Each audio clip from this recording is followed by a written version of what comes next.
Who knew that a single red flickering sphere of light could so totally ignite the hopes and passions of mecha faithful the world over? But with this reveal at the Game Awards in late 2022, From Software did just that.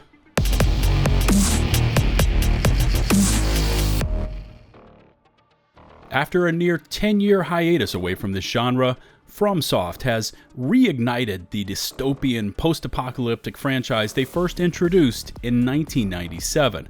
Now, over the past decade, FromSoft has developed more of a reputation for their Souls titles.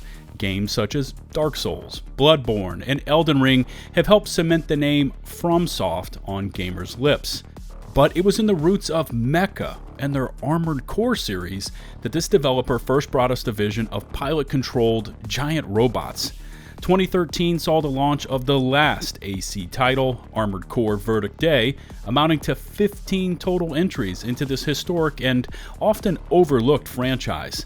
But with the announcement of Armored Core 6, Fires of Rubicon, FromSoft returns to the point from which it all began.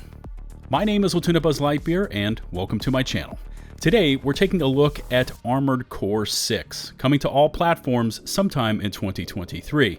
Now, if you're watching this and wondering, what is Armored Core? That would be a totally valid question, as the last time we saw this title, PlayStation 3 and Xbox 360s roamed the earth. The NVIDIA GTX 780 Ti was the Maserati of graphics cards, and Argo won the Academy Award for Best Picture. Remember that one? Yeah, me neither.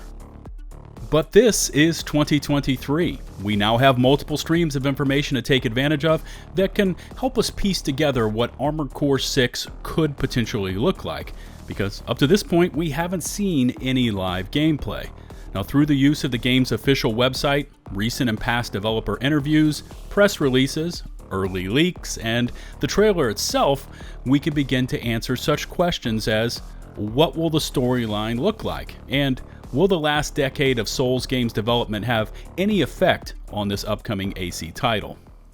To preface this, in my humble opinion, the Armored Core franchise never truly gained the worldwide traction it deserved, and for many of you, this may be your first time hearing of Armored Core.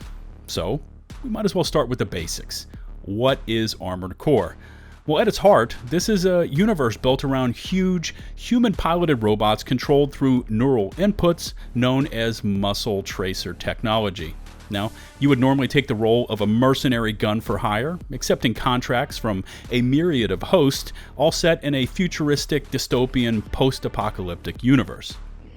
The mech combat itself is intense and fast-paced, requiring a pilot to process huge amounts of incoming feedback in order to survive. You will normally have a weapon in both your left and right hands, and over both shoulders, all requiring ammo management and individual interface controls to maintain. There's also a booster pack, allowing for vertical flight, extending the third-person perspective vertically and adding on a third dimension to combat. Add in multiple targets and the HUD radar, and it's easy to see why Armored Core is a game with a huge skill ceiling. Often, how you have customized your mech is the key to winning battles. Understanding the mission parameters and what will be required of you and your machine are absolutely essential to your survival. So, what kind of story will Armored Core 6 present, and how will this correlate to previous Armored Core titles? For this, we turn to the game's official webpage and Steam pages for clues. A mysterious new substance was discovered on the remote planet Rubicon 3. As an energy source, this substance was expected to dramatically advance humanity's technological and communications capabilities.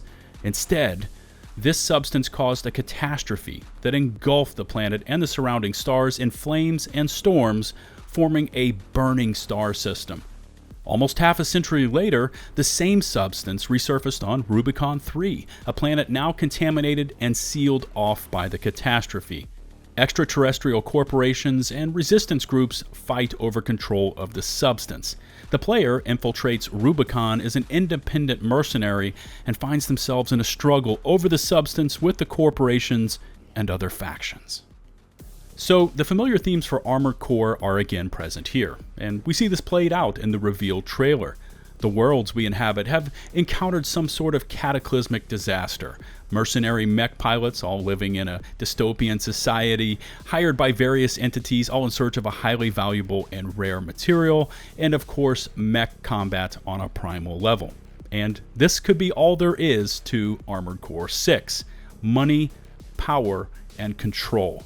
But according to a leak posted in early January, this user, Red Licorice, had received a survey for Armored Core 6, which included showing participants gameplay footage and an early game description. In this early version of Armored Core 6, Hidetaka Miyazaki presented a world which mirrored what we saw in the action trailer, but the substance found on Rubicon 3 had a name: Melange.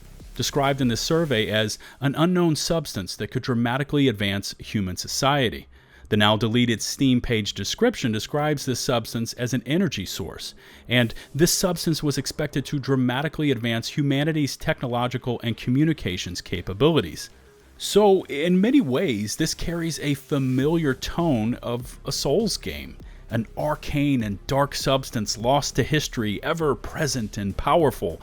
And if true, this could extend to a deeper and more immersive experience, exceeding what traditional Armored Core titles have attempted in the past. And now onto that ultimate discussion point and the question I raised earlier. Will Armored Core 6 be affected by the last decade of Souls development work? Well, Miyazaki went on record in early December 2022 with a statement made to IGN, quote, "No, we've not been making a conscious effort to try to direct it towards a more Soulsborne type gameplay. But there are plenty of statements that certainly hint towards strong Soul-like elements. Now, besides this dark dystopian setting, one of the strongest similarities to Souls games will be its powerful bosses, which has now become a FromSoft staple. There's also a hint to a pseudo-posture system, as described by director Masaru Yamamura, a veteran of Dark Souls. We can also draw inference from the statements from the leaks that provide us further evidence to the Souls-like boss fights. The boss fight seemed very Souls in terms of speed and style. The players started afar, locked on firing guns, then closed in and attacked melee.